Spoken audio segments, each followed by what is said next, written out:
Deu um corte? Vamos lá, gente. Então, Gênesis 25. Gênesis 25. Gênesis 25. Deu uma grudadinha. Bíblia Nova é assim mesmo. Os filhos de Ismael, né? Nós paramos Gênesis 25, versículo 12. Eu só vou dar o registro aqui para a gente conhecer e a gente já começa falando de Esaú e Jacó. 25, 12, diz assim: este é o registro da descendência de Ismael, o filho de Abraão, que Agar, a serva egípcia de Sara, deu a ele. São estes os nomes dos filhos de Ismael, alistados por ordem de nascimento: Nebaiote, o filho mais velho de Ismael, Quedar, Adibeel, Mibzão, Misma, Dumá, Massá, Haddad, Temá, Getur, Nafis e Quedemá. Foram esses os 12 filhos de Ismael, que se tornaram os líderes de suas tribos. Os seus povoados e acampamentos receberam os seus nomes. Ismael viveu 137 anos, morreu e foi reunido aos seus antepassados. Seus descendentes se estabeleceram na região que vai de Avilá a Sur, próxima à fronteira com o Egito, na direção de quem vai para Assur, e viveram em hostilidade contra todos os seus irmãos. Então o texto é claro em dizer para nós de que a galera realmente se estabelece numa região mais próxima ali da África, no norte da África, se a gente olhar, é aquela região que eles se estabelecem, e uma parte deles deve ficar no norte, ali para o lado direito de Israel também. Eles dão uma espalhada, mas ficam nessas regiões aí. E fala que eles viveram em hostilidade contra os seus irmãos. Então, esses povos, essas 12 tribos, que recebem inclusive o nome dos seus fundadores, naquele tempo fazia-se muito isso. Uma pessoa ia lá, cercava uma terra, vamos dizer assim, começava, né, um povoado ali, e ele, como o fundador, o patriarca, lhe dava aquele nome e aquela cidade passava a ter o seu nome. Então, muito provavelmente, muitas das cidades naquela região passaram a ter o nome desses 12 filhos de Ismael, que se tornam o povo árabe até hoje, os turcos e tudo mais. E eles vivem em hostilidade realmente até os dias de hoje por conta dessa questão deles acharem que eles são os primogênitos, que na verdade Ismael, né? E que eles é que deveriam então ter toda essa herança, conforme a palavra fala. Então tem toda essa divisão. Vamos para Esaú e Jacó, que é o nosso foco, porque o foco é falar sobre Israel. Esaú e Jacó diz: esta é a história da família de Isaque, filho de Abraão. Abraão gerou Isaque, o qual aos 40 anos se casou com Rebeca, filha de Betuel, o arameu, de Padã Arã, e irmã de Labão, também arameu.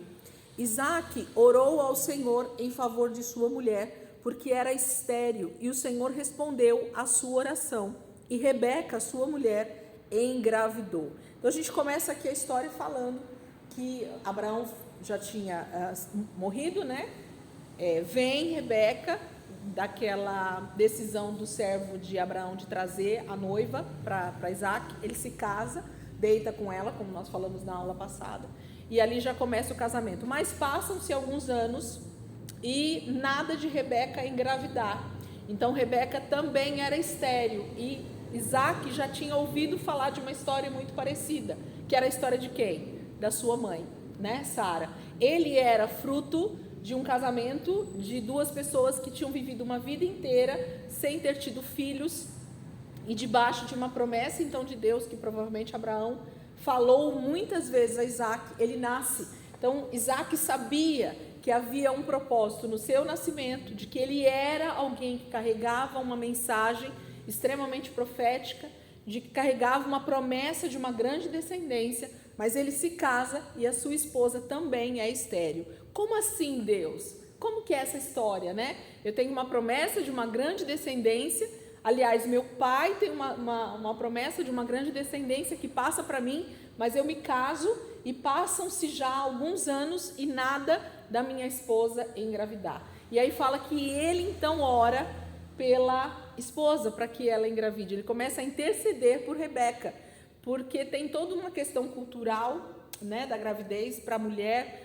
Nessa época, nessa cultura, a gravidez era uma questão de honra para aquela família, era realmente trazer honra para o marido, era realmente ser uma família abençoada, a família que não tinha filhos, tinha toda essa cultura, mas tem muito mais essa questão da promessa. Abraão fez Isaac crescer ouvindo a respeito dessa promessa, e agora ele se vê dentro de um casamento, mas que aparentemente essa promessa não se cumpre. Como assim? Eu tenho feito alguma coisa? Não sei, né? A gente não sabe. E aí no versículo 21 ele diz que Isaac orou ao Senhor em favor de sua mulher, porque era estéril. Lembra que eu falei para vocês? Abraão é a tipologia de Deus, Isaac é a tipologia de Cristo, não é isso? E aí Rebeca então entra em que lugar nessa tipologia? Ela entra justamente nesse lugar da igreja, porque a igreja é essa esposa de Cristo, né? A igreja, judeus e gentios hoje, mas nessa época vamos falar só judeus. Então, a tipologia que Deus quer trazer é Israel, o meu povo, a quem eu estou chamando através de Abraão, é estéril, desde Sara. E é o próprio Deus, então, que traz a cura ou traz a prosperidade sobre essa esterilidade, para que essa mulher, no tempo certo, possa, então, gerar. E, assim como Isaac tinha um tempo oportuno para nascer, a gravidez de Rebeca também tinha um tempo certo para acontecer, tinha uma data específica. E então Deus tinha um propósito de que Isaac intercedesse por Rebeca. Era ele aquele que deveria ter uma voz profética para orar sobre a sua esposa e dizer: Pai, Deus, ela precisa gerar, ela é estéril. Então, a esterilidade dentro da palavra de Deus tem a ver com uma consequência de um tempo certo para a gestação. Deus fecha literalmente a madre de algumas mulheres para que no momento certo ela possa gerar. E aí gera intercessão, que tem tudo a ver com aquilo que Deus quer fazer na terra, e nós somos aqueles que trazemos essa realidade para a terra também. Então tudo isso está ligado a essa questão da esterilidade de Rebeca. Não é por acaso. Deus queria que Isaac se tornasse um intercessor da sua própria realidade, da sua própria nação que viria através dele. Pensa, de um só homem, né, Isaac, vai vir toda a nação de Israel. Então, quantos filhos essa estéril vai gerar? Lembra que eu li para vocês o versículo lá de Isaías, né? Se não me engano, não me lembro agora o endereço certo, que eu falei sobre a mulher que não tinha filhos? Deixa eu ver se eu anotei aqui. Que eu acho maravilhoso essa passagem de... Eu não sei se eu anotei aqui, mas depois eu pego de novo e dou para vocês. A gente leu nessa aula que eu falei da esterilidade de Sara, porque Israel é tido como essa mulher estéril que não tem filhos para Deus, né? Que não gera filhos para Deus. Mas quais filhos que Deus está querendo dizer? Não são filhos como Ismael, mas são filhos segundo a fé, filhos segundo a essência de Deus, filhos segundo a imagem e semelhança de Deus. São esses que Deus está querendo gerar. Então, a questão não é filhos na humanidade, né? Pessoas na terra, não. Deus está em busca de filhos.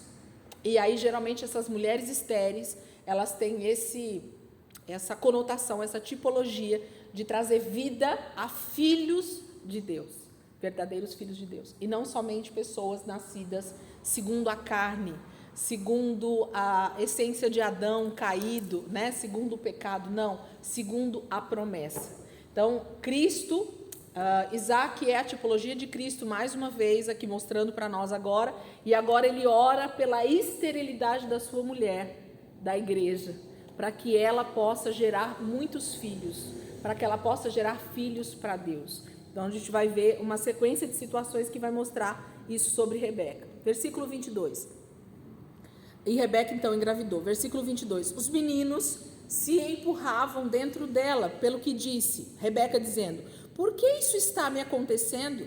Foi então consultar ao Senhor. Então Rebeca está lá grávida, uma barriga que não é dela, provavelmente, gestação de gêmeos, né? E ela chega e vê que aquela barriga começa a realmente se movimentar demais, tem uma briga acontecendo dentro do próprio ventre dela, ela não entende o que é aquilo, Imagine a dor, né? Para quem já teve a gestação, a criança virando dentro da barriga, imagina crianças brigando dentro do ventre. Deve ter sido uma coisa meio maluca. E ela então vai buscar o Senhor, consultar o Senhor, para saber o que está acontecendo. E o Senhor lhe disse, né? Disse-lhe o Senhor: 2 nações estão em seu ventre, já desde as suas entranhas. 2 povos se separarão.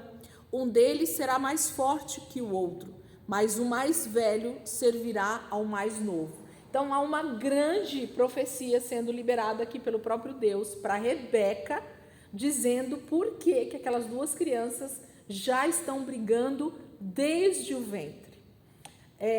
Eu gosto muito do Antigo Testamento por causa dessas questões. Quando eu consegui olhar para a palavra com um pouco mais de sensibilidade para o que Deus está querendo falar, além da letra, além de uma história, a gente consegue olhar para esse texto, para os textos do Antigo Testamento, e consegue ver vida, e consegue ver realidades espirituais. Então, Deus está, através de uma mulher, através de um casal, na verdade, Isaac e Rebeca, que era estéril, e o Isaac ora por ela para que ela engravide. Ela engravida. Deus está mostrando essa intercessão de Cristo e a igreja para gerar filhos para Deus. Quando ela gera, da mesma forma que ela consegue gerar, Deus agora coloca 2 crianças no ventre dela, uma gestação de gêmeos, e esses gêmeos já começam a ter uma luta dentro do ventre da mãe. E quando a mãe vai consultar o Senhor diz o que é essa luta que está acontecendo dentro do ventre. Ele diz. Então agora a gente separa as coisas para entender aqui o que Deus está mostrando. Deus está nos mostrando algo espiritual em algo físico. Deus está nos demonstrando o que Ele vai fazer ou o que vai acontecer na terra através dessa situação. Então Deus diz assim: 2 nações. Então existem 2 tipos de 2 nações mesmo, né? Dentro de um ventre só. A gente tenta achar outra palavra, mas é isso. 2 nações estão dentro do ventre de Rebeca, e Deus está dizendo: está aí, eu gerei isso, eu fiz isso. 2 nações estão em seu ventre, já desde as suas entranhas. Então, já tem. Eu que estou fazendo isso, eu gosto de ver isso. É Deus quem está dizendo que está fazendo isso. Rebeca não pediu gêmeos. Rebeca só queria ter filhos. E podia ser um só. Mas Deus resolve gerar 2 crianças ali para mostrar o que vai acontecer a partir dessas crianças. 2 nações estão dentro do seu ventre. 2 povos. Vocês estão vendo que aí, na verdade, Deus coloca 2 situações dentro de uma mesma profecia. 2 nações e 2 povos, 2 situações, 2 gerações diferentes, de povos diferentes, de pensamentos diferentes. Deus está dizendo que existem 2 ao mesmo tempo dentro do ventre dela.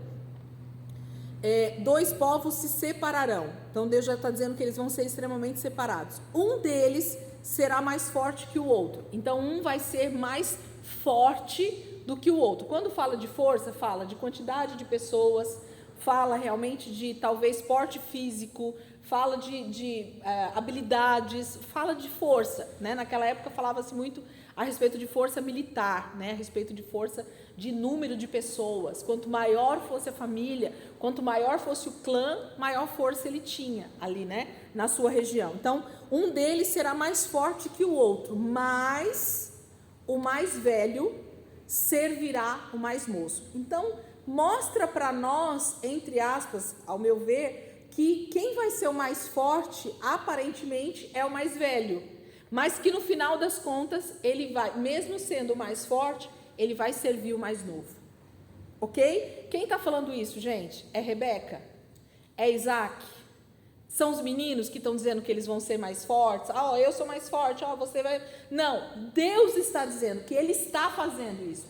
Eu estou pondo 2 crianças no seu ventre, porque esses 2 que estão ali serão 2 nações, 2 povos, e um vai ser mais forte que o outro, porém o mais novo o mais velho vai servir, vai ser servo do mais novo. Então a profecia está dada. Deus já liberou a palavra sobre essas duas crianças que estão no ventre de Isaac. Tudo que vai acontecer a partir de agora está baseado no quê? Na profecia. Certo? Então ninguém muda a história desses meninos, sendo que Deus já traçou aquilo que vai acontecer com eles. Então, ainda que eu, você, Rebeca, Isaac queira mudar essa situação, as coisas já estão determinadas pelo Senhor.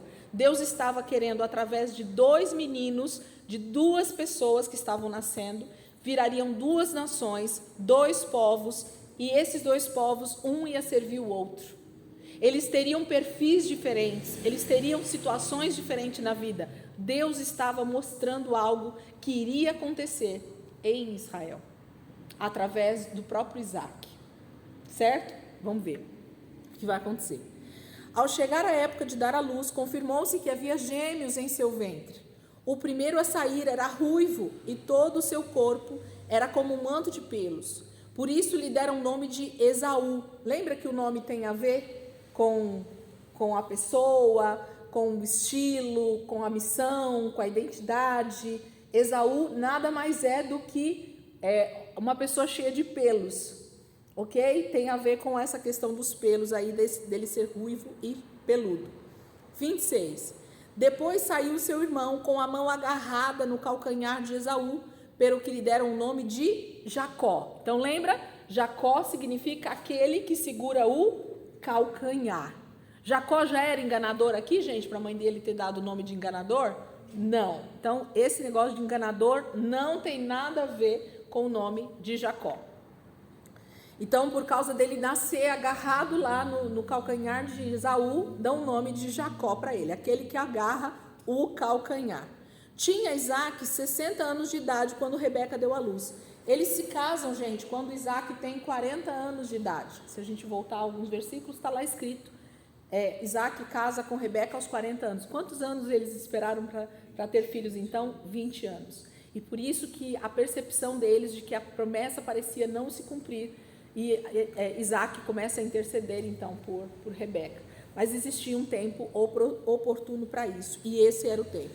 27. Os meninos cresceram, Esaú se tornou caçador habilidoso e vivia percorrendo os campos, ao passo que Jacó cuidava do rebanho e vivia nas tendas. Isaac preferia Esaú porque gostava de comer de suas caças. Rebeca preferia Jacó.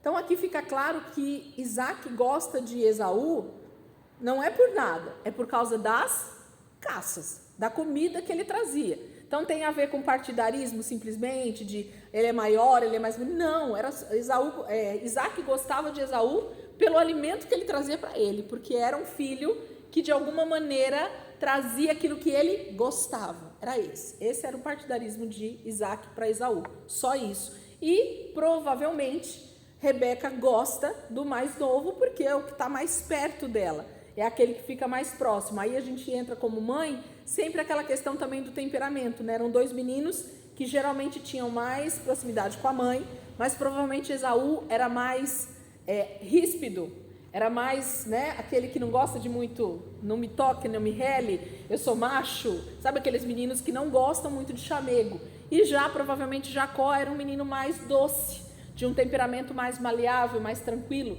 e automaticamente com isso fazia com que ele se aproximasse muito mais da mãe. Esse é o partidarismo, gente. A galera já fala várias coisas a respeito disso. Não, a Bíblia não está dizendo nada disso, só está falando dessa questão de proximidade ou de gosto. Isaac gostava de Esaú por causa do gosto pela caça que ele trazia, pela comida que ele fazia. 28. Certa vez, quando Jacó preparava um ensopado, Esaú chegou faminto, voltando do campo, e pediu-lhe: dê-me um pouco desse ensopado vermelho aí. Estou faminto, por isso também foi chamado Edom. Então, aqui já começa a mostrar para nós um outro nome, um outro apelido que eles dão para Esaú. É por causa desse acontecimento. Mas esse nome Edom tem a ver também com o Esaú ser ruivo, vermelho. A palavra Edom vem de Adam, que é o Adão lá, né, do primeiro, da humanidade que Deus cria. Esse nome Adam e Edom tem um significado de terra vermelha, ou terra simplesmente. E aí por isso que eles dão tanto para Adão, Deus dá Adam, o homem que foi tirado da terra, e eles dão também agora um apelido para Esaú, por causa desse ensopado, mas também porque ele é ruivo, porque ele é vermelho. Então ele acaba recebendo esse codinome de Edom por causa de ser vermelho. E aí ele vai dar então, ele vai gerar uma nação que vai ter por nome justamente esse apelido que Esaú recebe, de Edom, por ser vermelho. E aí vão ser os Edomitas. Cadê? Aqui saiu um N, a pessoa na hora de imprimir ficou errado. Tá? Os Edomitas. Então, aonde tiver na Bíblia também escrito os Edomitas, está falando da descendência de Esaú. Tá? Esaú era chamado de Edom, apelido. Nome dele Esaú, que também tem a ver com vermelho, mas Edom também tem a ver com vermelho, e o guisado que Jacó estava fazendo também era vermelho. Ok? Versículo 31. Respondeu-lhe Jacó: venda-me primeiro o seu direito de filho mais velho. E disse Esaú: estou quase morrendo, de que me vale esse direito? E Jacó, porém, insistiu: jure primeiro. E ele fez o juramento, vendendo o seu direito de filho mais velho a Jacó. Então Jacó serviu a Esaú pão com ensopado de lentilhas. Ele comeu e bebeu e levantou-se e se foi. Assim Esaú desprezou o seu direito de filho mais velho. Gente, aqui começa a primeira questão a respeito da própria profecia do Senhor. Ok? Lembra que eu falei que tudo que eles fizessem, nada ia mudar aquilo que Deus já tinha dito? Só que as minhas atitudes, como Deus ele é onisciente, ele sabe quem eu sou desde o ventre da minha mãe, certo? Então Deus já sabia que o mais velho era o mais forte, porque é caçador, tem força, mas ele vai ter atitudes que justamente vão levá-lo a ser servo do mais novo. Você está vendo? Que é a questão de atitude. Só que quando a gente olha esse tipo de texto, a gente tem a tendência de achar, como a gente já falou em alguns assuntos aqui, parece que Deus então dá uma predestinação de inferno para a pessoa. É isso que a gente está vendo? Parece, não parece? Não.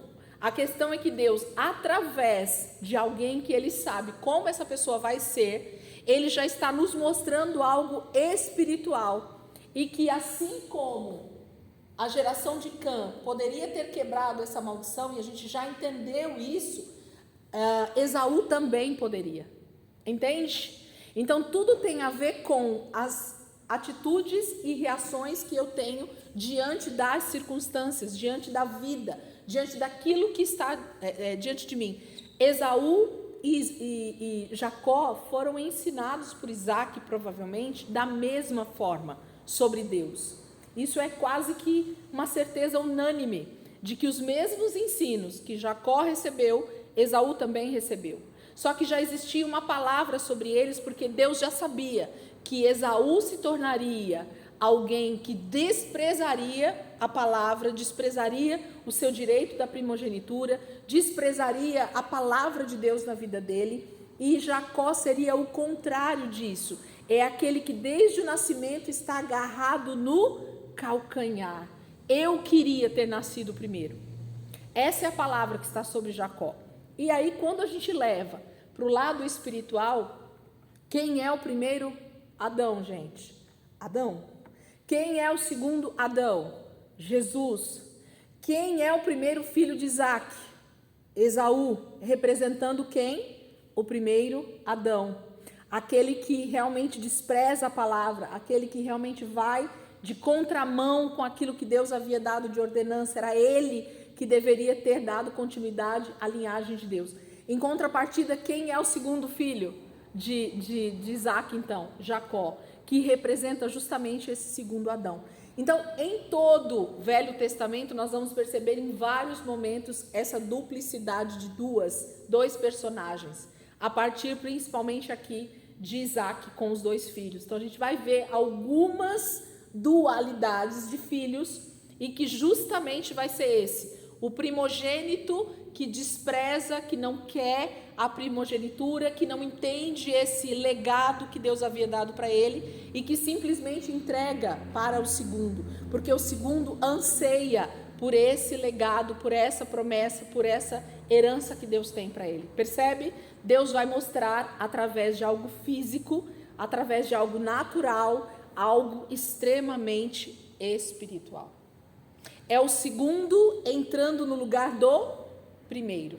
Nós vamos ver isso algumas vezes acontecer. E aí vocês vão perceber como Deus repete a história para que a gente perceba como as coisas acontecem. E como Deus está mostrando na história, nessa cronologia bíblica, ou nessas histórias sobre Israel, o que Ele está fazendo na história. O que Deus está fazendo na humanidade. A questão dos dois povos se separarem tem a ver com Israel quando fica Jerusalém? Não, tem a ver com aqueles que são de Deus e aqueles que não são de Deus.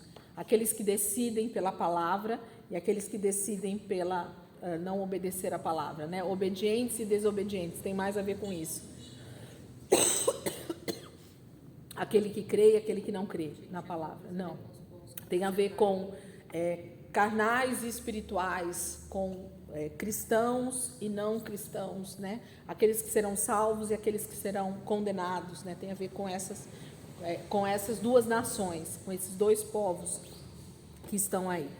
Aí ele diz, então, no versículo, fala sobre essa questão da compra, né? Então, quando as pessoas olham para esse texto aqui de Jacó, ou até para o outro que a gente vai ver depois, a grande mania da galera, e isso está aí há, sei lá, talvez séculos, não é de hoje que as pessoas falam essa questão, diz que Jacó enganou Esaú. É isso que está escrito na sua Bíblia aí? Não. Ele primeiro pede para o irmão vender. Quem deve dar a palavra a respeito da venda da primogenitura é Esaú. Você quer o que eu estou fazendo, a comida que eu estou para te dar? Então me vende. Eu quero o que você tem e você quer o que eu tenho. Entende? É isso que Jacó está dizendo. O que você quer? A comida ou a primogenitura? O que você quer? A bênção ou a maldição? O que você quer? Obedecer ou desobedecer? O que você prefere?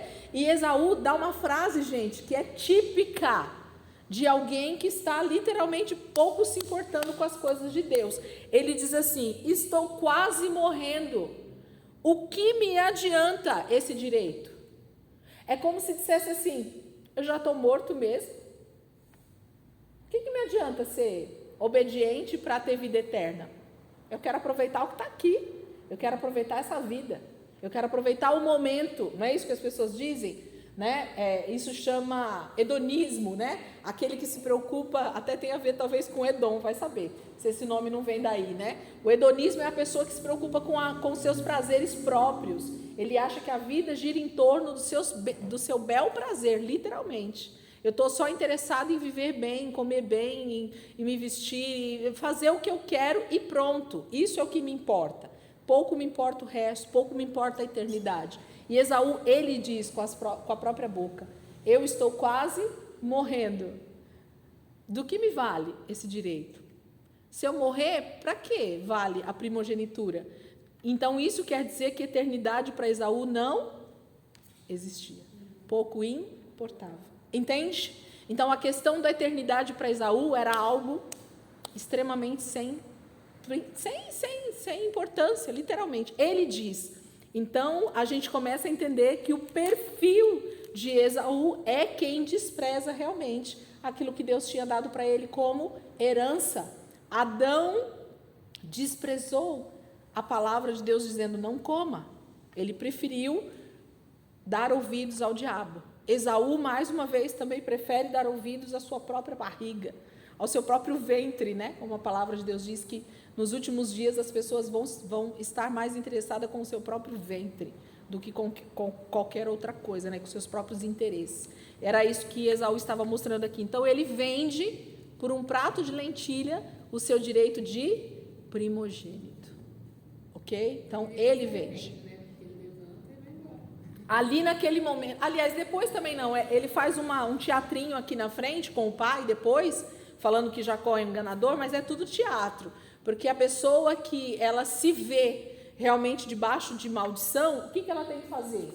Se arrepender. É só isso. Era só essa atitude que Esaú tinha que ter. Mas não, ele diz, eu odeio meu irmão, eu quero matar meu irmão. Mesma coisa, ó. Continua, a historinha não muda. É irmão contra irmão. Certo? A história não muda. Deus está mostrando que a história não mudou, que o ser humano não aprendeu, de que ainda há essa raiz de maldade lá do Éden. A raiz de Adão continua na humanidade. E, capítulo 26, capítulo 26, diz assim: houve fome naquela terra, como tinha acontecido no tempo de Abraão. Por isso Isaque foi para Gerar, uma região lá, né? Onde Abimeleque era o rei dos filisteus. Grava esses filisteus aí, gente, que a gente vai entender que Abimeleque era da galera dos filisteus. E vai ter uma aliança feita entre Isaque e Abimeleque. Então, existe uma aliança de paz entre Israel e filisteus, certo? Só que eles não vão cumprir lá na frente. Quem vai ser o povo mais perseguidor de Israel? Os filisteus. Ok? Então, mas Abimeleque havia dado uma palavra, aperto de mão, ó, acordo de paz. Assim como eu fui, Abimeleque dizendo lá na frente, nós vamos ver, assim como eu fui justo com você, assim como eu fui bondoso e permiti que você morasse na minha terra, então você também, sendo poderoso, não vai vir contra mim, não vai me destruir. E Isaque, então, firma esse acordo com Abimeleque. Então, era para os filisteus saberem que existia um processo de paz entre esses dois povos. E não era para eles, então, se matarem entre si, né? Então, tem lá o Misraim, vai gerar os filisteus, que é essa galera aqui do Abimeleque, que está aqui fazendo esse pacto com Isaque nesse momento. Versículo 2. O Senhor apareceu a Isaque e lhe disse: não desça ao Egito, procure estabelecer-se na terra que eu lhe indicar. Permaneça nesta terra mais um pouco, e eu estarei com você e o abençoarei. Porque a você e aos seus descendentes darei todas estas terras, e confirmarei o juramento que fiz ao seu pai, Abraão. Tornarei seus descendentes tão numerosos como as estrelas do céu, e lhes darei todas estas terras, e por meio da sua descendência, todos os povos da terra serão abençoados. Então, Deus reforça a promessa feita a Abraão, agora para Isaque. Versículo 5 é a chave desse texto aqui para nós, do capítulo 26 inteiro. 5, porque Abraão me obedeceu e guardou meus preceitos, meus mandamentos, meus decretos e minhas leis. Assim Isaque ficou em Gerar. Gente, já existia a lei aqui nesse momento? Para Abraão já tinha lei? Já tinha mandamento? Os 10 mandamentos já estavam lá escrito na tábua? Ué, e por que Deus diz para Isaque que Deus deu a promessa a Abraão? Porque ele obedeceu e guardou todos os seus preceitos, mandamentos, decretos e leis. O que isso tem a ver? Entende? Deus está mostrando para Isaque algo, e para nós também, Moisés escrevendo aqui, que obedecer a tudo isso que ele está dizendo vai além de 10 mandamentos dados por Moisés, vai além de Torá, vai além de Velho Testamento. É a mesma coisa de falar que o dízimo tem a ver com a lei. Tem a ver com a lei, gente, o dízimo? Não, tem a ver com aquilo que Abraão entregou para Melquisedeque, muito antes da lei aparecer. Então, todos os princípios que a gente encontra na palavra, e quando a gente fala de princípios, a gente fala, qual foi a primeira vez que isso apareceu na palavra? Então, a gente precisa colocar o olho bem fixo ali e ver o que está acontecendo ali. Eu só quero mostrar para vocês, eu escrevi aqui para a gente não esquecer, e aí depois, se vocês quiserem, quem não estiver anotando, a gente anota, ou através do vídeo dá para voltar lá e vocês verem. Olha o que significa preceitos, que é uma das coisas que Abraão obedeceu. Preceitos no original, no hebraico, é mitzvah, que significa mandamento, um código de sabedoria. Então, essa palavra preceitos que está na Bíblia é esse mitzvah, que significa um código de sabedoria. Então, é como se Deus tivesse ensinado para Abraão como é andar na sua presença, como ser um homem sábio diante de Deus, como é servir a Deus de verdade. Então eu acredito que Abraão foi ensinado pelo próprio Senhor, ou Deus deu várias diretrizes para Abraão, que não estão escritas na palavra, e ele obedeceu tudo isso durante a sua vida, em que ele caminhou com o Senhor, desde o chamado dele, lá em Gênesis 12, até a sua morte. Abraão foi um homem que andou com Deus. Então não está descrito, mas a palavra está dizendo que ele obedeceu. Estatutos no original significa a palavra shuká, ou suká, alguma coisa assim, que significa ordenança, limite, lei, algo prescrito. Então Deus já havia dado estatutos para Abraão. Quais estatutos? Regimentos, limites. Olha, Abraão, vá até aqui, faça isso, não faça aquilo. Percebe? Deus foi ensinando Abraão como ser um homem segundo o seu coração, assim como Davi. Sabe aquela coisa de o próprio Deus ir ensinando a Abraão como servi-lo em sabedoria, em discernimento. Por isso que o Senhor fala isso para Isaac. A palavra Torá. Estatuto é mandamento. Estatuto é ordenança, limite, Não, mas eu digo lei. na ordem. Ele começa, ele guardou meus preceitos, mandamentos, decretos e leis. Isso. É que a palavra entra no mandamento. no original, não, mandamentos é a Torá. Depois, é que na verdade eu peguei o significado das palavras e não por essa versão. Tipo assim, mas pode seguir aí que essas são as palavras no original. O mais importante é isso. O que está escrito no versículo são essas 4 palavras: mitzvah, shuká, Torá e mismeret. Então essas são as 4 palavras que são usadas aí. Agora, a tradução para mandamento, lei, estatuto, preceito, aí foi o tradutor que foi dando segundo cada versão, e às vezes muda um pouquinho de uma versão para outra. Mas o que eu quero dizer para vocês?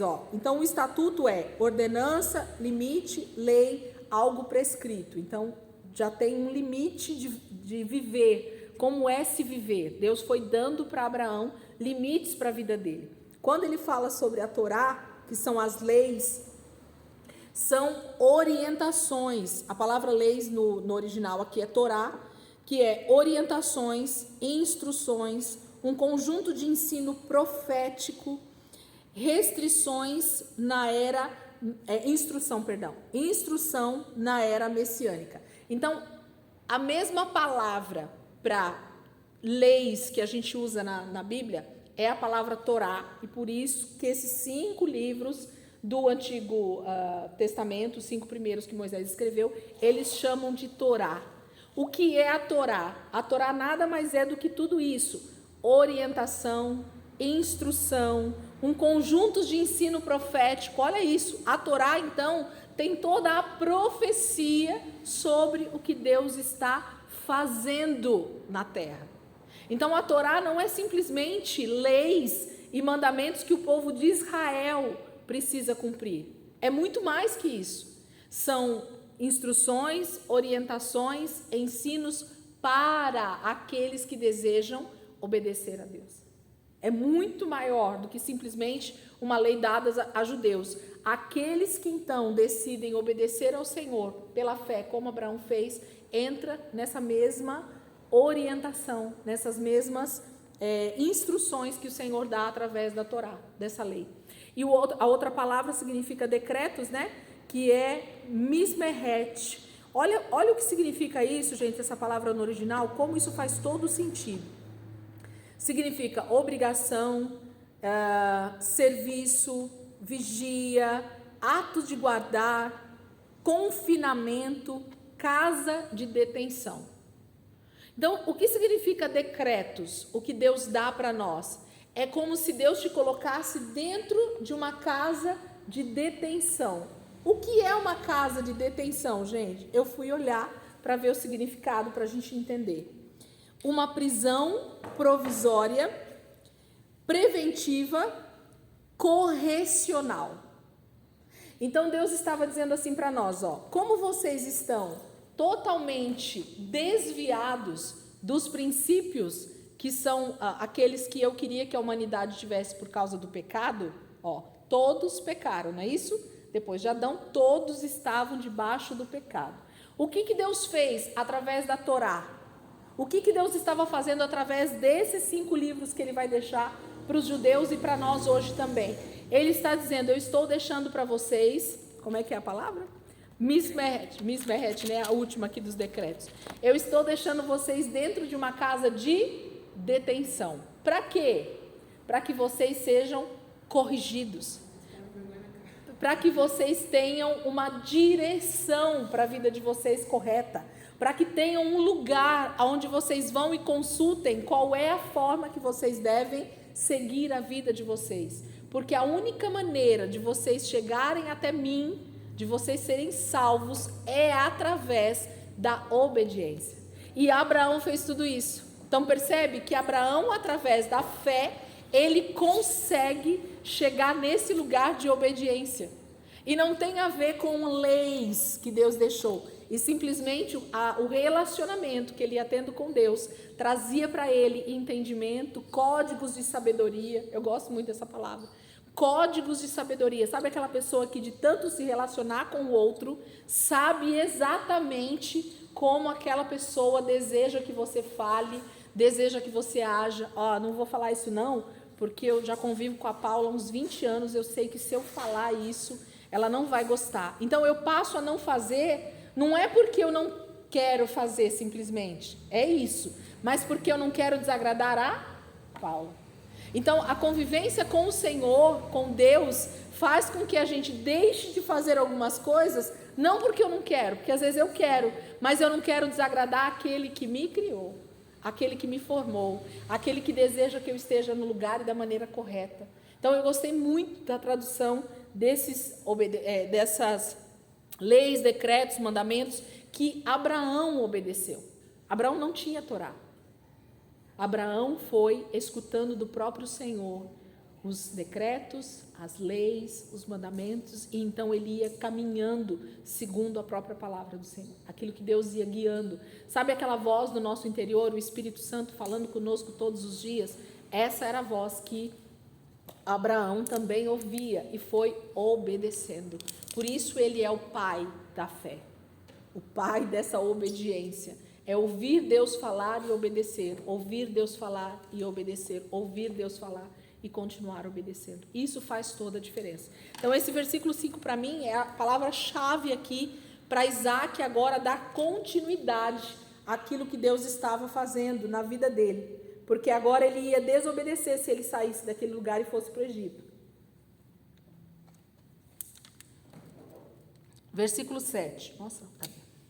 Quando os homens do lugar lhe perguntaram sobre sua mulher, ele vai falar igual a Abraão, né? Não vou nem ler, porque é a história dele falar que não é mulher dele, que é irmã, porque ele tem medo de ser morto. E o Abimeleque percebe que ele é esposo de Rebeca, porque ele vê eles numa situação de carícias. E ele fala, não, ela é sua mulher, por que você mentiu?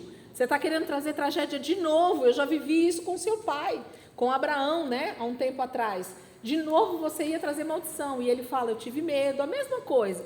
Porque a cultura daquele tempo, gente, era tão feroz no que diz respeito à mulher. O homem, quando queria a mulher, ele simplesmente queria, pronto, acabou. E se ele fosse poderoso, então piorou, né? Eu quero, pronto, acabou. Então eles iam matar Isaac para poder ficar com Rebeca, se soubesse que ele era marido. Então eles tentam enganar essa situação para não morrer. E Deus permite que isso aconteça nesse momento da história por uma questão de estar guardando o quê, gente? A linhagem. Lembra da linhagem? Deus está guardando a sua linhagem. Então, a permissão de Deus para algo que não é muito bom, que é a mentira, que é o engano aqui, tem a ver com guardar a linhagem. Não quer dizer que eles não sofram as consequências daquilo que eles fizeram, mas Deus estava guardando a linhagem, permitia que eles fizessem essas coisas para guardar essa linhagem. Versículo 11, né? E Abimeleque advertiu todo o povo, quem tocar neste homem ou em sua mulher, certamente morrerá. Então, eles estavam guardados ali, porque Abimeleque queria essa aliança. Versículo 12, Isaac formou lavoura naquela terra, e no mesmo ano colheu a 100 por um, porque o Senhor o abençoou.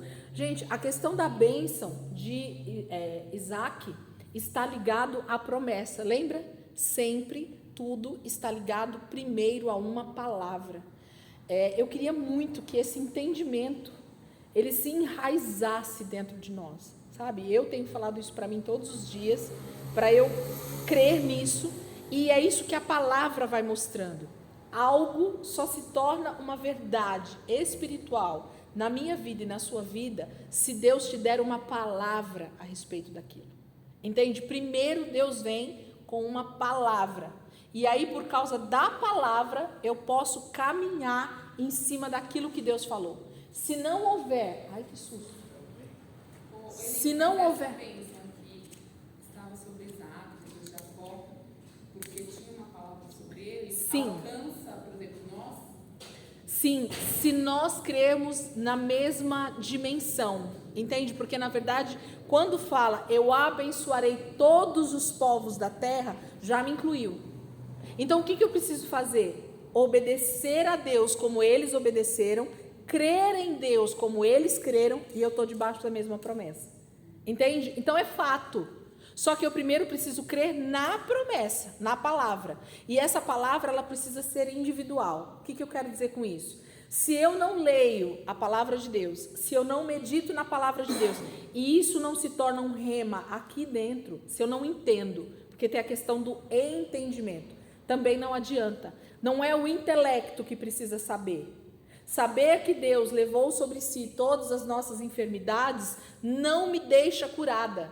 Entende o que eu estou querendo dizer? Só o saber não me deixa curada. Agora, o crer traz cura sobre a minha vida. Entende qual é a questão? Então, o intelectual não muda a nossa circunstância espiritual. Agora, o nosso espírito, depois que ele creu, aí, filha, você pode fazer o que você quiser com a pessoa que já creu de verdade, que nada muda ela de lugar. É isso que Deus deseja fazer conosco. Então, eu primeiro preciso conhecer a palavra, fazer com que essa verdade se torne uma verdade aqui dentro, no meu espírito, e aí o lado de fora é só consequência. Porque você só vai falar aquilo que você realmente crê. E no sentido de falar de verdade. Porque falar da boca para fora, Israel também falou muitas vezes. Mas não era algo que eles criam. Então as coisas aconteciam. O que eu quero dizer com isso? Se você crê de verdade no Senhor, se você obedece de verdade ao Senhor, você vai passar a ter atitudes concernentes àquilo que você crê. Então, sabe aquela pessoa que você vê ela falando várias coisas, mas quando acontece uma atitude, você... Não faz sentido. A pessoa fala tanto sobre isso, ela é tão enfática sobre isso, mas, cadê a atitude dela nisso? É isso que Deus deseja. Então, na verdade, a minha atitude, ela fala por si mesma. Às vezes você não precisa nem falar, mas a atitude vai falar o que você crê. Entende? Não o contrário. Não é o falar que faz você crer, é o crer que faz você falar e vice-versa. Então, a gente precisa ser baseado nisso. Então, quando Isaac fica na terra, numa época de fome, eles estavam passando por um período de fome. E quando a palavra fala em período de fome, ela está falando de período de fome mesmo. Não há alimento na terra para ninguém. Eles estão passando fome. A lavoura não deu, houve uma seca terrível o ano inteiro, nada está dando. E Isaac tenta sair para ir para o Egito e o Senhor vem e intervém e diz, não, vai ficar. O que eu posso dizer sobre isso? Ao mesmo tempo que eu gosto de entrar nessas questões aqui na aula, eu tento não falar tanto para não bugar a cabeça de vocês com as minhas interpretações ou com a minha maneira de ver as coisas espirituais. Mas Isaac traz a conotação para nós desse tempo que nós estamos vivendo, que é qual? A promessa já está dada. O que ele precisa aguardar? Só o tempo do cumprimento. Do quê? Da promessa que Deus fez. Qual é a promessa que Deus fez? Que a sua descendência seria proprietária daquela terra. O que nós estamos aguardando? A promessa se cumprir de que Jesus vai voltar e de que nós vamos estar, então, nesta terra restaurada. Certo? Então, por que Deus diz para Isaac? Não saia. Fica. Eu vou te abençoar aonde? Aí. Então Deus está dizendo para nós assim: eu não vou tirar todo mundo da terra, aqueles que são meus.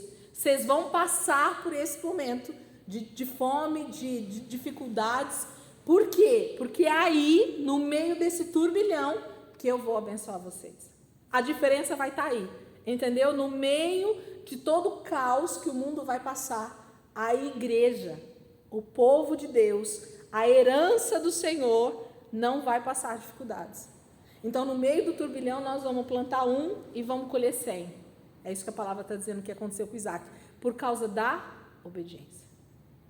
Entende? Mas eu preciso crer na palavra. Então, aqui você está vendo o que Isaac está tipificando para nós? O tempo da última geração dos filhos, daqueles que estão gerando para Deus 2 nações, os desobedientes e os obedientes, aqueles que querem eternidade, aqueles que não querem eternidade. E dentro disso tudo, o caos está acontecendo na terra prometida. Onde é que está acontecendo o caos? Na terra prometida, é na terra. A terra não é nossa? Não é a nossa herança que Deus falou? É aqui que o caos está acontecendo. E é permissão de quem? Do Senhor. Por causa de quê? Do pecado, certo? Só que Deus diz para Isaac: não vá para o Egito. Não saia desse lugar. Não saia. Não é para ir para outro lugar, é para ficar. Por quê? Porque essa é a terra, eu vou mostrar para você que essa é a terra que eu vou dar para vocês como herança. Então existe muito mais do que simplesmente uma descrição de fome na terra, Isaac querendo ir para o Egito. Entende? Está aqui. A palavra está descrevendo isso para nós. E ele fica e ele planta uma semente e dessa uma semente ele colhe 100. A prosperidade de Deus, ela vai muito além, mas eu preciso crer na palavra que Deus me diz: não saia, não saia. Eu que vou te prosperar, mesmo em meio ao caos. Então a obediência vai trazer a bênção. Isso é fato em todos os sentidos da nossa vida, sempre. O contrário também é verdadeiro. A desobediência vai trazer maldição. A gente já entendeu isso também. Até nos dias atuais, né? Porque o mundo tende a sempre ficar pior. É isso. Se está pior hoje, o mundo tende a sempre ficar pior no Vai, decorrer dos anos. vai piorar. Nós crentes temos que crer que seremos guardados. Por isso nós vamos ouvir o Senhor, né? No meio do caos, Isaac conseguiu ouvir ao Senhor, entende? São essas coisinhas que a gente precisa entender. Cara, ele estava vivendo um período de escassez, de fome, literalmente, na terra, e ele estava ali no meio, e ele já tinha os filhos, e ele já tinha uma família, ele já tinha um clã formado, ele já era rico. E aí, faço o quê? Pego a minha turma e vou me embora. Por que eu vou passar fome aqui? Só que existe uma palavra sobre mim, e Deus está dizendo que é para eu ficar. Ponto final. Então, por que, Senhor? É para ficar. A gente não precisa entender tudo, a gente só precisa obedecer tudo, né? Essa aqui é a questão. Então, ele tipifica bem isso para nós. Bem no meio da galera dos filisteus lá que ele está, né? Versículo 13. O homem enriqueceu e a sua riqueza continuou a aumentar até que ficou riquíssimo. Isso é Isaac. Possuía tantos rebanhos e servos que os filisteus o invejavam. Olha lá, quem está invejando? Os filisteus. Estes taparam todos os poços que os servos de Abraão, pai de Isaque, tinham cavado na sua época, enchendo-os de terra. A inveja vai fazer com que as pessoas tentem, de alguma maneira, parar ou destruir aquilo que nós já conquistamos. Como a grande riqueza daquela época eram os rebanhos, era geralmente a maior riqueza que um homem tinha, porque era disso que ele tinha todo o sustento, que ele fazia negócios, era o rebanho. O que rebanho precisa, gente? Água. É a principal fonte de alimento do rebanho. Ainda que o pasto também, mas a água é o principal. Você pode ter pasto, se você não tiver água, o rebanho vai morrer. Então, a água, ainda mais no lugar que eles estão, que é a área desértica, ok? Então, a água é primordial. Sem água, eles não conseguiriam sobreviver. Então, a inveja era tão grande dos filisteus que eles falam: nós vamos acabar com esse abençoadinho aí, com esse riquinho aí, com esse cara que está se achando aí filho de Deus, porque nós somos também, mas eles são nossos inimigos, eles não são nossos irmãos, nós não queremos parte nisso, e nós vamos tapar os poços, porque acaba com a água deles, e acaba com a riqueza deles. Então, você vê que é Deus abençoando de um lado, e o diabo tentando do outro de alguma maneira, através das pessoas. Você vê que são as pessoas que são usadas, não são demônios de verdade, são pessoas que estão literalmente desejando ser inimigas de Deus, desejando ser inimigos do teu próximo. É isso. 16. Então Abimeleque pediu a Isaac: sai de nossa terra, pois já és poderoso demais para nós. Não dá para conviver junto, né, Isaac? Por isso Isaac mudou-se de lá e acampou-se no vale de Gerar, e ali se estabeleceu. Isaac reabriu os poços cavados no tempo do seu pai. No tempo de seu pai Abraão, os quais os filisteus fecharam depois que Abraão morreu. E deu-lhes os mesmos nomes que seu pai lhe tinha dado. Aí vai falar sobre aquela passagem que a pastora inclusive pregou, que foi maravilhosa, sobre os nomes dos poços, né? Ezeque, e aí fala de algumas situações, se a gente for olhar o nome, o significado, com certeza tem algo extremamente profético, mas que não vem ao caso para nós agora, porque está falando realmente da bênção que Deus está dando para Isaac. Versículo 23. Dali Isaac foi para Berseba. Naquela noite o Senhor lhe apareceu e lhe disse: eu sou o Deus de seu pai Abrão. Não tema, porque estou com você, e o abençoarei e multiplicarei os seus descendentes, por amor ao meu servo Abraão. Isaac construiu nesse lugar um altar e invocou o nome do Senhor. Ali armou o acampamento e os seus servos cavaram outro poço. Então Deus reafirma, né?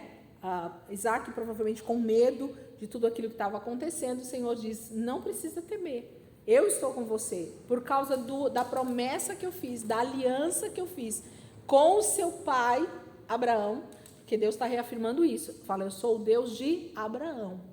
Abraão me serviu, Abraão me obedeceu. É por causa disso que eu estou trazendo a bênção para você. Agora Isaac teria que fazer a parte dele, mas Deus estava dizendo: por causa da palavra que eu liberei para o seu pai, eu tenho que cumprir aquela palavra. Então Deus, ele tem compromisso com a sua palavra, com aquilo que ele libera. Então tudo que está escrito aqui, ele vai cumprir, ok? Seja de bênção ou seja de maldição. Eu que decido em que lado que eu quero estar da história. O acordo que eu falei para vocês no versículo 26. Por aquele tempo veio a ele Abimeleque de Gerar com o seu conselheiro pessoal e o seu comandante. Isaac lhe perguntou: por que vocês vieram me ver, uma vez que foram hostis e me mandaram embora? E eles responderam: vimos claramente que o Senhor está contigo, por isso dissemos: façamos um juramento entre nós, queremos firmar um acordo contigo. Tu não nos fará mal, assim como nada te fizemos, mas sempre te tratamos bem e te despedimos em paz.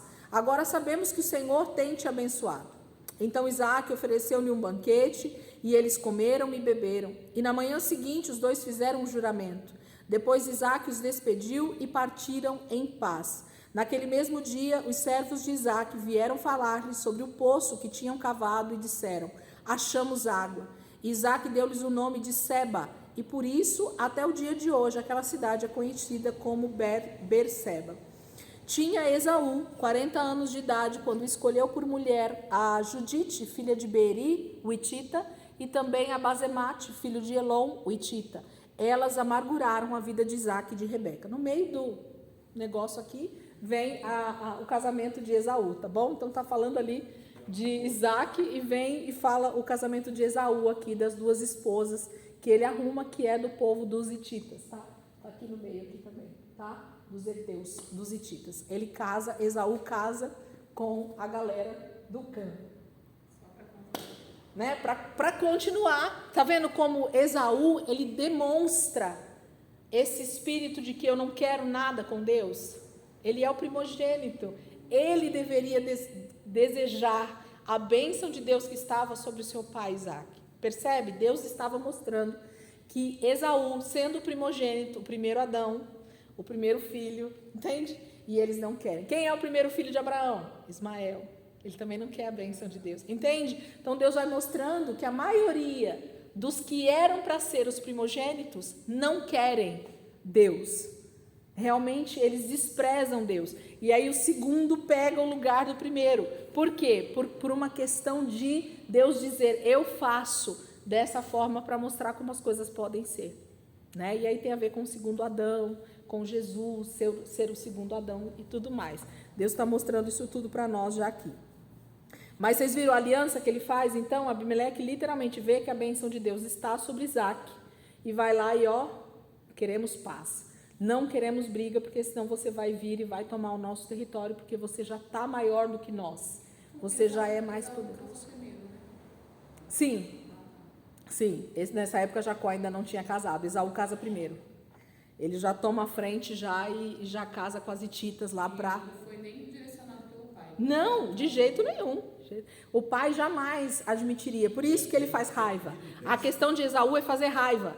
Ele é o rebelde da história. Sabe aquele que quer fazer o que quer da sua vida? Então, até na hora de casar, ele não busca nem direção de Deus, muito menos do seu pai, né? E eles já têm uma idade aqui razoável também, provavelmente não eram crianças mais, 20 e poucos anos. Jacó tem todo um cuidado também para achar uma esposa. Sim e não, né? Porque ele não sabe como vai ser, ele está esperando as coisas acontecerem. Mas ele vai ter, sim, todo esse cuidado de procurar alguém dentro da sua família, ou se isso foi um acaso de Deus, a gente também não sabe, mas a gente percebe que ele está tranquilo. Eu estou tranquilo, aguardando o meu futuro.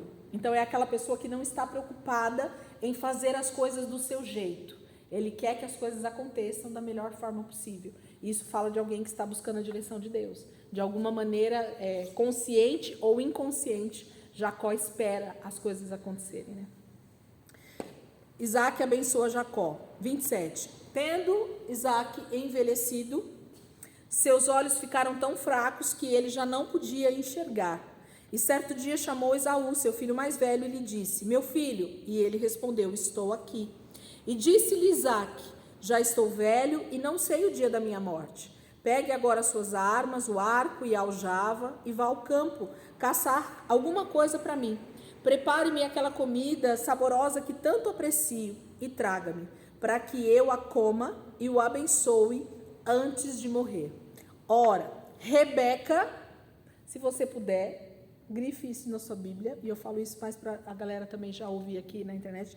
Ora, Rebeca, Jacó não está aqui, gente. Ora, Rebeca estava ouvindo o que Isaac dizia ao seu filho Esaú. Quando Esaú saiu ao campo para caçar, Rebeca disse ao seu filho Jacó: ouvi seu pai dizer ao seu irmão Esaú: traga-me alguma caça e prepare-me aquela comida saborosa, para que eu coma e o abençoe na presença do Senhor antes de morrer. Agora, meu filho, ouça bem e faça o que eu lhe ordeno. Então, quem dá ordens para Jacó agora nesse momento é a mãe, ok? Jacó não tinha intenção nenhuma em fazer o que ele vai fazer aqui agora. E aqui está a grande questão que a maioria distorce a história de Jacó. Quem está ouvindo a conversa é Rebeca, quem chama Jacó para a conversa é a Rebeca, e quem dá as ordens para Jacó fazer as coisas é Rebeca. Vamos lá. Onde que eu falei? 11. Disse Jacó a Rebeca, sua mãe: mas o meu irmão Esaú é homem peludo.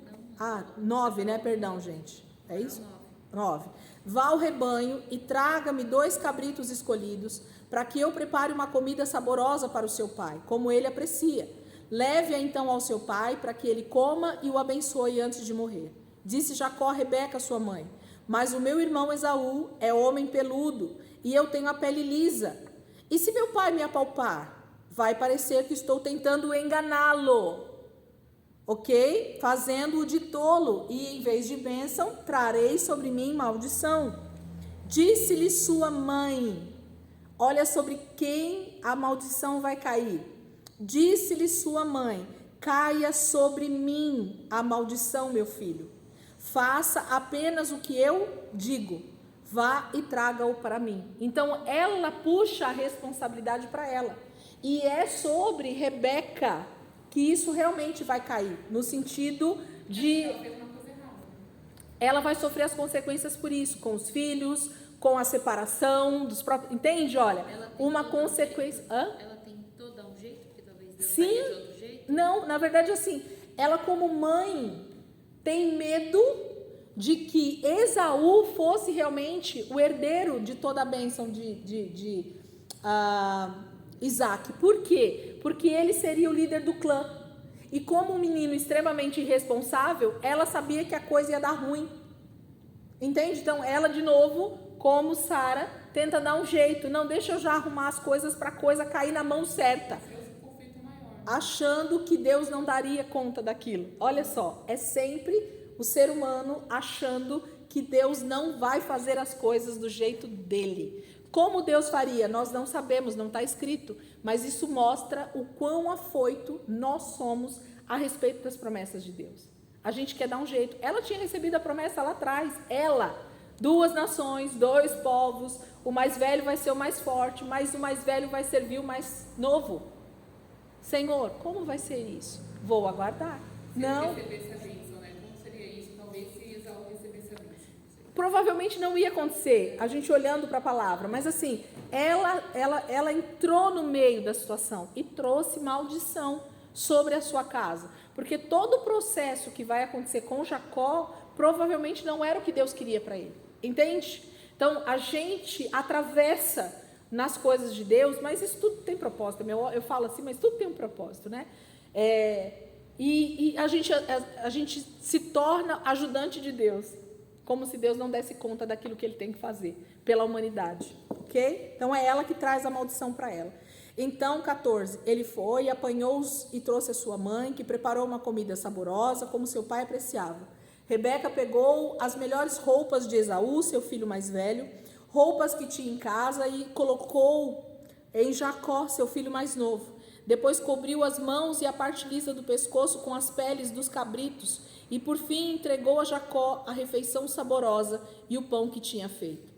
Gente, se tem uma coisa que é muito difícil, é muito ruim, é justamente essa maneira que, aí agora eu vou pegar a Rebeca para a igreja, né? Que a igreja tem de maquiar as coisas para a bênção acontecer. Vocês percebem o que Rebeca faz aqui? Ela manda buscar os cabritos no próprio rebanho. Então, não, vai ali, busca ali, já está fácil, ó.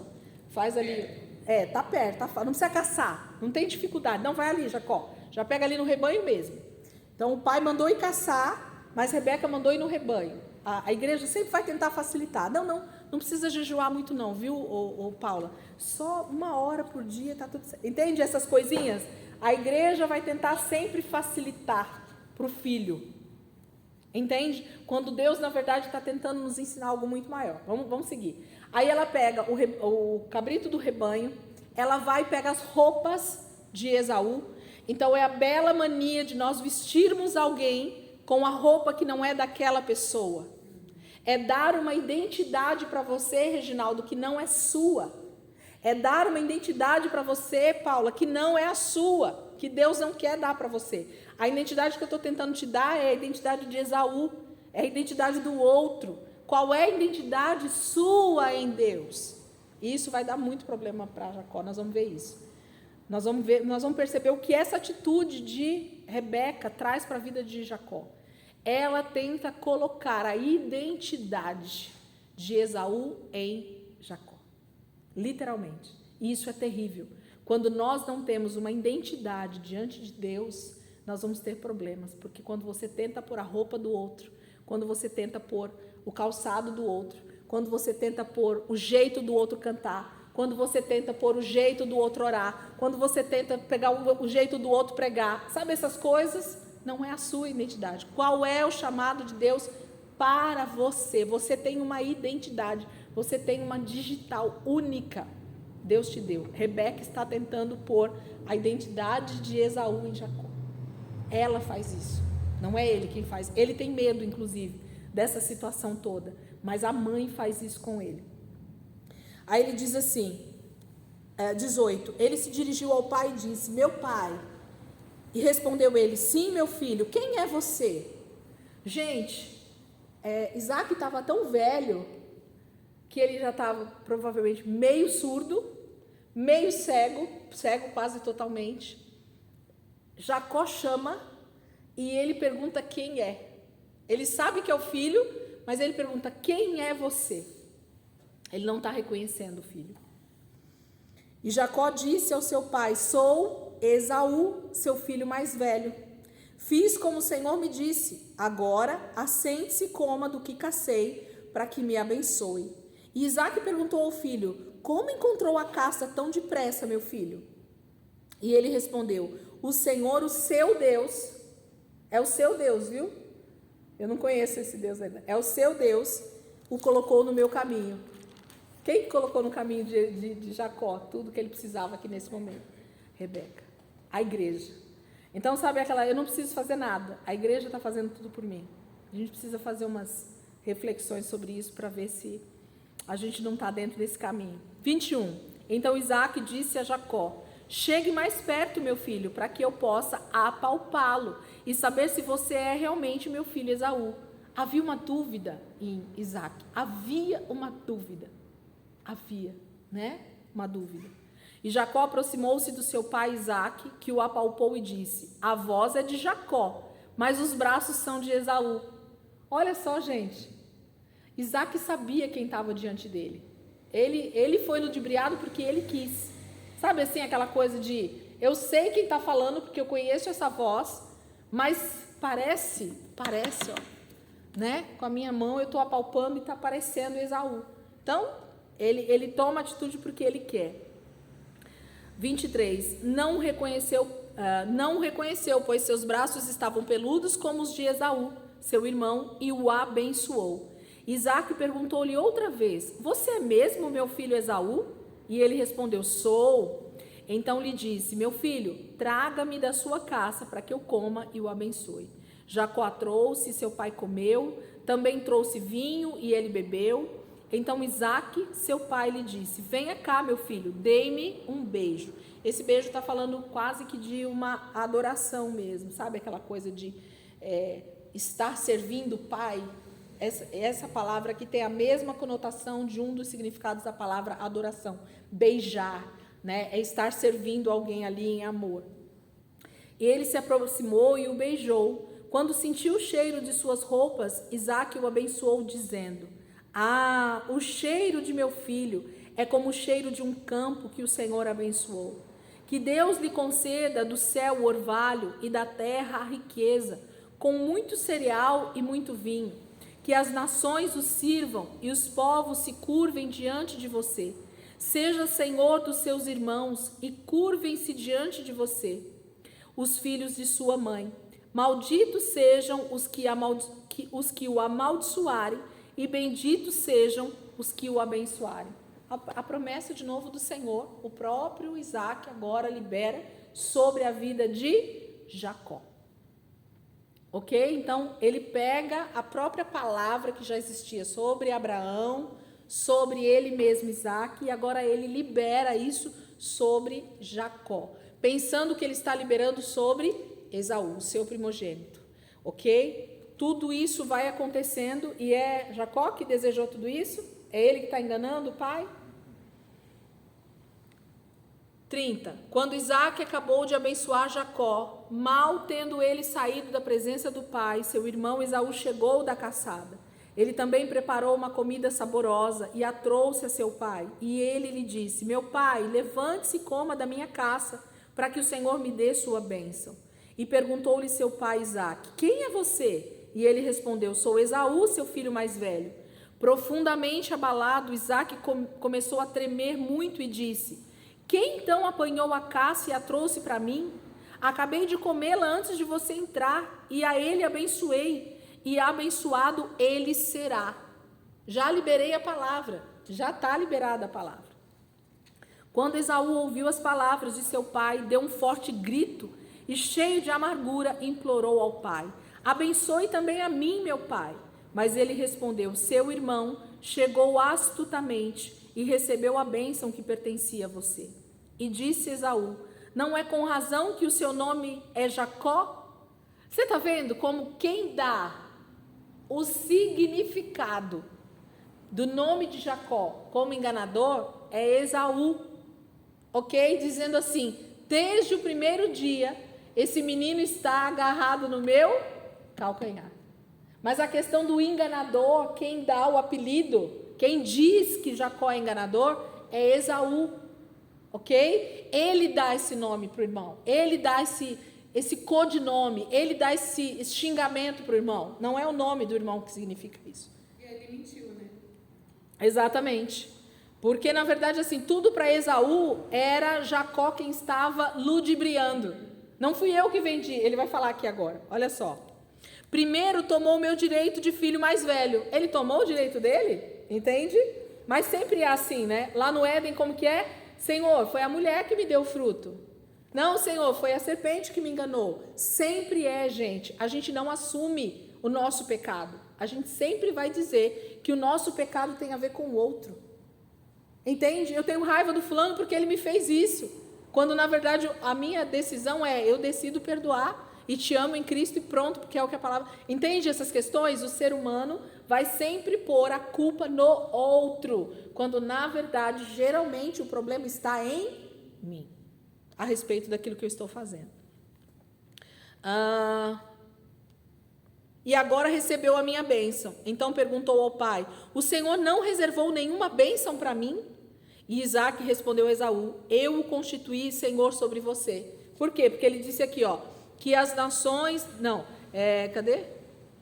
Ele diz, né, versículo 29, que os povos, que as nações o sirvam e os povos se curvem diante de você. Seja Senhor dos seus irmãos. Então ele já declara, né? Ele já fala o que vai acontecer. Não dá para vir duas palavras, é isso que Isaac está dizendo. Não dá para eu voltar atrás daquilo que eu já liberei. Gente, a nossa palavra é tão forte, literalmente. Aquilo que você libera, você está liberando no reino espiritual. E para você pegar de volta, no sentido assim, para você trocar essa situação, há todo um trabalhar realmente de Deus para quebrar maldições, para quebrar palavras que você disse. Então, tanto bênçãos quanto maldições, né? Aqui Isaac está mostrando nitidamente que não dá para voltar atrás. Eu o constituí Senhor sobre você e a todos, vamos só terminar aqui esse trecho, e a todos os seus parentes tornei servos dele, a ele supri de cereal e de vinho. Que é que eu poderia fazer por você, meu filho? E Esaú pediu ao pai, meu pai, o Senhor tem apenas uma bênção? Abençoe-me também, meu pai. Então chorou Esaú em alta voz. Aqui está a chave para a geração de Cã, e que agora o próprio Isaac libera sobre Esaú também, mais uma vez. Eu gosto muito desses textos. Olha só, 39. Isaac, seu pai, respondeu-lhe, sua habitação será longe das terras férteis, distante do orvalho que desce do alto céu. Você viverá por sua espada e servirá seu irmão, mas quando você não suportar mais, arrancará do pescoço o jugo. Tem alguma versão diferente? Está com a NVI também? Está com a NVI também? Como que está aí, Paula? Mas chegará o dia em que você conseguirá escapar desse jugo e ficar livre. Entende? Porque, na verdade, olha, a profecia é tão forte, gente, eu amo esse versículo há anos. O que Isaac está dizendo para o seu filho é assim, no dia em que você se arrepender do pecado que você mesmo tem cometido diante de Deus, de não aceitar Deus como seu Senhor e Salvador, você vai arrancar esse jugo. Por isso que a palavra fala lá em Isaías, que a unção quebra todo jugo. O dia em que eu entendo que Deus, Ele é Senhor sobre a minha vida, que Deus, Ele é dono da minha vida, que eu estou em pecado, que eu sou pecador, que eu preciso me arrepender, eu quebro o jugo. Eu arranco o jugo de cima de mim. Eu paro de andar numa canga com o diabo e passo a andar numa canga com Deus. Então, o próprio Isaac está liberando sobre Esaú qual é a atitude que ele precisava ter para nunca mais ser servo do seu irmão, para se tornar alguém também segundo o padrão de Deus. Então, Esaú, a promessa está dada para você. Você vai ser servo do teu irmão, você vai viver pela tua espada, você vai ter muita escassez, porque está falando de terras não férteis, de falta de chuva, entende? A palavra de maldição está liberada sobre ele. Nossa, Elisângela, o próprio pai amaldiçoou. Não, ele estava dizendo aquilo que Esaú era, entende? Deus, ele é alguém que é onisciente, ele conhece o nosso coração. Isaac está sendo profeta com o filho. Olha só, ele está profetizando o que ele é. Mas ele libera uma palavra de libertação para Esaú. E qual é a atitude da quebra de maldição, gente? A atitude de arrependimento. Aí ele diz, mas o dia que você não aguentar mais, o dia que você se convencer do quão pecador você é, o que você vai fazer? Eu me arrependo. E o jugo vai quebrar. E você vai se libertar. E você vai ser abençoado. Entende? Então, para mim, esse versículo ele é tão chave dentro desse texto, tanto para Esaú, quanto para qualquer pessoa que estivesse debaixo de maldição. Era só se arrepender e obedecer. Estaria debaixo da bênção. Amém? Então, vamos terminar aqui. Aí só vai entrar a fuga e a gente já vai entrar no texto que ele vai... Se arrepende, ele quebra o jugo quando o irmão dele volta? Não. Eu acredito que antes até. Mas Esaú nunca entra numa verdadeira linhagem que Deus deseja. No sentido assim, Esaú nunca é o padrão que Israel precisa. Ainda que ele perdoa assim o irmão, mas sabe aquela pessoa que não se posiciona na história, estou falando na história de Israel, como alguém que faz a diferença.